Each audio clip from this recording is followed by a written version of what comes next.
Friends, आप सभी का Siyag education system for success में हार्दिक स्वागत है। आज हम कक्षा 10 के गणित विषय के अध्याय संख्या 3 दो चरों वाले रैखिक समीकरण युग्म के बारे में चर्चा करेंगे, जिसकी प्रश्नावली 3.1 का प्रश्न संख्या 1 हल करेंगे। प्रश्न संख्या 1 हमारे सामने आता है, निम्न समस्याओं के रैखिक समीकरणों के युग्म बनाइए। रैखिक समीकरण के युग्म बनाने हैं और उनको ग्राफ्य विधि से हल कर रहे हैं, फिर उनको ग्राफ्य विधि से हल करना है। तो इसके अंदर पहला भाग है वो आता है हमारे सामने। कक्षा 10 के 10 विद्यार्थियों ने एक गणित के पहली प्रतियोगिता में भाग लिया। 10 विद्यार्थियों ने गणित के पहली प्रतियोगिता में भाग लिया। यदि लड़कियों की संख्या लड़कों की संख्या से 4 अधिक है, लड़कियों की संख्या है जो लड़कों की संख्या से 4 ज्यादा है, तो प्रतियोगिता में भाग लिए लड़कों और लड़कियों की संख्या ज्ञात कीजिए। यहाँ पर हमको लड़कों और लड़कियों की संख्या ज्ञात करनी है। तो उसके लिए हमको सबसे पहले मानना होगा, माना लड़कियों की संख्या बराबर x और लड़कों की संख्या बराबर y, ये मान लिया।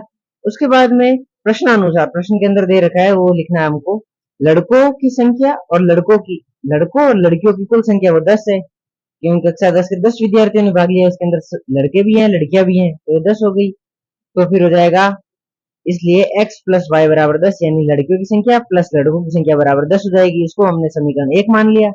लड़कों की संख्या से लड़कियों की संख्या 4 अधिक है, तो यहाँ पर हम लिखेंगे, इसलिए x minus y is equal to 4। x में से y घटाएंगे, यानी कि y कम है और ये x ज्यादा है 4, तो ये बराबर 4 आ जाएगा, क्योंकि ये 4 कम है और ये 4 ज्यादा है, तो ये 4 हो जाएगा। इसको हमने समीकरण 2 मान लिया। उसके बाद में यहाँ पर लिखेंगे समीकरण 1 के लिए तालिका, इसके लिए हम तालिका बनाएंगे। तो x प्लस वाई बराबर 10 लिख देंगे और y को उस तरफ भेजेंगे, यहाँ पर y को उस तरफ भेजेंगे तो x बराबर 10 माइनस वाई हो जाएगा।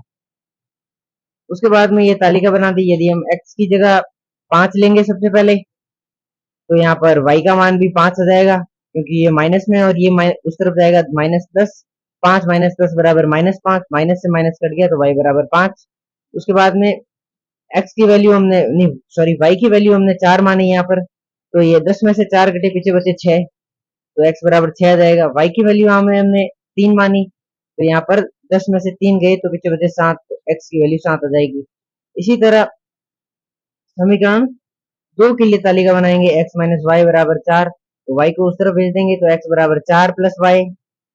फिर यहाँ पर हम y की वैल्यू 1 मानेंगे, तो 4 प्लस 1 बराबर 5, तो x की वैल्यू 5 हो जाएगी। फिर y की वैल्यू 2 मानेंगे, तो 4 प्लस 2 बराबर 6, तो x बराबर 6 हो जाएगा। और फिर y की वैल्यू 3 मानेंगे, तो 4 प्लस 3 बराबर 7 है, x की वैल्यू 7 आ जाएगी। उसके बाद में ये ग्राफ बनाएंगे। इसके अंदर सबसे पहले इसको देते हैं 5 और ये 5, तो x की वैल्यू 5 लेते हैं यहाँ से, 1 2 3 4 5, ये 5 आ गई यहाँ पर, और ये यहाँ पर ये 5, ये 5 और 5 यहाँ पर ये बिंदु ले लेंगे। उसके बाद में 6 और 4, x की वैल्यू 6 और ये यहाँ पर 1 2 3 4, ये 6 और 4 ये आ गए, यहाँ पर बिंदु ले लेंगे। फिर 7 और 3, तो यहाँ पर ये x की वैल्यू 7, 1 2 और ये 3, ये 7 और 3 ये हो गया। फिर यहाँ पर इनको मिला देंगे, एक रेखा खींच देंगे, यहाँ से ये रेखा खींच दी।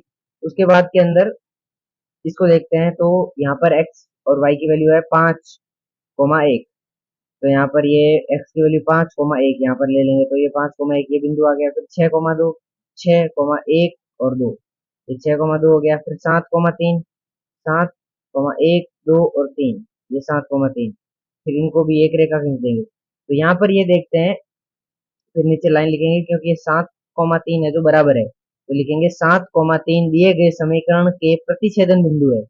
ये दिए गए जो समीकरण है, ये दो, इनका प्रतिच्छेदन बिंदु है जो 7,3 है, जो कि रेखिक समीकरण युग्म का उभयनिष्ठ हल है। तो यहाँ पर इन दोनों के रेखिक समीकरण युग्म का उभयनिष्ठ हल है, तो यहाँ पर लिखेंगे लड़कियों की संख्या बराबर 7 और लड़कों की संख्या बराबर 3।